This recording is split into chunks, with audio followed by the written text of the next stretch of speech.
2020 সালে সিলেট এমএজি ওসমানী আন্তর্জাতিক বিমানবন্দরে শুরু হওয়া উন্নয়ন প্রকল্পের কাজ শেষ হওয়ার কথা ছিল 2023 সালে, কিন্তু 4.5 বছরে প্রকল্পের কাজ শেষ হয়েছে মাত্র 22 ভাগ। অথচ কাজ না করেই 212 কোটি টাকা তুলে নেওয়া হয়েছে। এমন অভিযোগে বিগত সরকারের প্রধানমন্ত্রী শেখ হাসিনার সামরিক উপদেষ্টা তারিক আহমদ সিদ্দিকী ও বিমান মন্ত্রণালয়ের সাবেক সিনিয়র সচিব মোহাম্মদ মহিবুল হক সহ 11 জনের বিরুদ্ধে মামলা দায়ের করেছে দুর্নীতি দমন কমিশন। গতকাল সোমবার মামলাটি দায়ের করা হয়।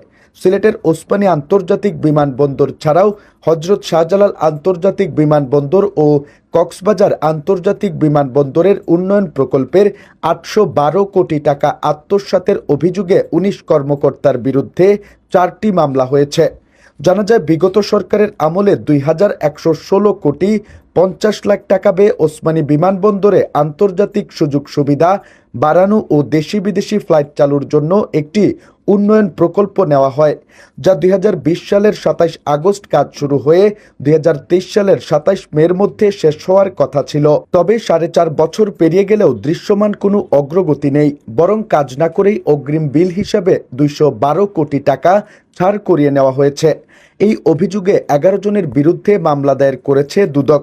মামলায় আসামিরা হলেন সাবেক প্রধানমন্ত্রী শেখ হাসিনার সামরিক উপদেষ্টা তারিক আহমদ সিদ্দিকী ও বেসামরিক বিমান পরিবহন ও পর্যটন মন্ত্রণালয়ের সাবেক সিনিয়র সচিব মোহাম্মদ মহিবুল হক, বেসামরিক বিমান পরিবহন ও পর্যটন মন্ত্রণালয়ের সাবেক যুগ্ম সচিব জনেন্দ্রনাথ সরকার, বেসামরিক বিমান চলাচল কর্তৃপক্ষের সাবেক চেয়ারম্যান এম মফিদুর রহমান, বেবিচকের সাবেক প্রধান প্রকৌশলী মোহাম্মদ আব্দুল মালেক, সুপারিনটেনডেন্ট ইঞ্জিনিয়ার মোহাম্মদ হাবিবুর রহমান, ঠিকাদারি প্রতিষ্ঠান এরোনেস ইন্টারন্যাশনাল লিমিটেডের ব্যবস্থাপনা পরিচালক মাহবুবুল আনম, পরিচালক লুৎফুল্লাহ মাজেদ, প্রকল্প পরিচালক মইদুর রহমান মোহাম্মদ মওদুদ, বেসামরিক বিমান পরিবহন ও পর্যটন মন্ত্রণালয়ের সাবেক উপসচিব শাহ জুলফিকার হায়দার এবং সাবেক যুগ্ম সচিব মোহাম্মদ আনিসুর রহমান।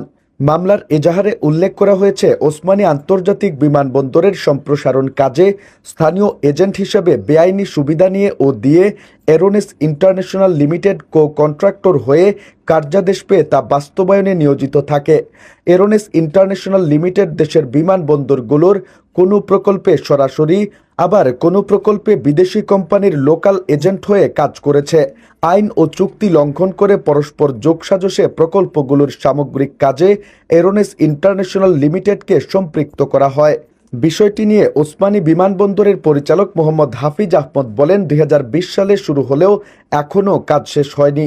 প্রকল্পের 22 ভাগের চেয়ে একটু বেশি কাজ শেষ হয়েছে।